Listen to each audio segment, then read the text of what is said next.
Lion of the Kijiji.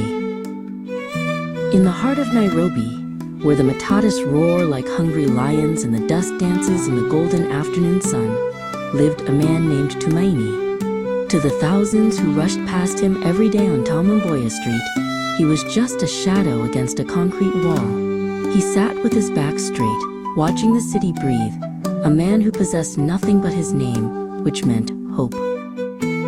Life on the pavement was a lesson in iron and silk. Some people dropped coins with a smile, but others were as hard as the skyscrapers. One afternoon, a man in a sharp, expensive suit stopped. Instead of a coin, he sneered and tossed a crumpled plastic bottle into Tumaini's lap. "Go find a life, old man," the stranger laughed. Tumaini didn't move.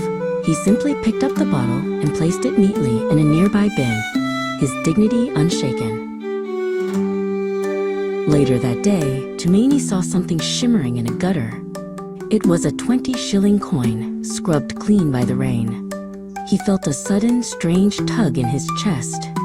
He walked to a small wooden kiosk painted in bright yellows and greens, where a woman sold newspapers and dreams. With a hand that shook only slightly, he exchanged the coin for a Bahati lottery ticket. That night, huddled in his small corner of the Kijiji settlement, Tumaini listened to a crackling radio and checked his ticket against the numbers being read. One by one, they matched. The silence of the night was broken by the sound of his breath catching in his throat. He wasn't just a man on the street anymore. He was the winner of the greatest prize the city had ever seen. But as the sun rose, the celebration was cut short.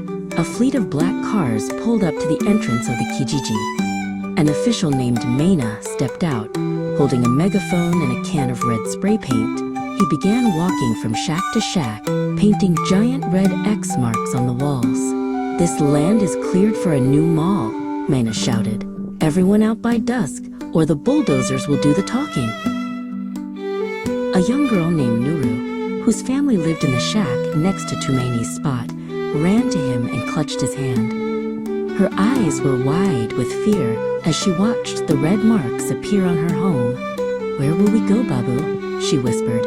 Tumaini looked at the red paint, then felt the lottery ticket tucked safely against his chest. "Don't cry, Nuru," he said firmly. "The lions of this city have met their match." Tumaini disappeared for 3 days. While the community wept and packed their meager belongings, he was in the city center. He walked into the grandest bank in Nairobi, his worn shoes treading on polished marble. He sat across from a bank teller who initially looked at him with confusion, but that confusion turned into a gasp when Tumaini slid his ticket across the desk.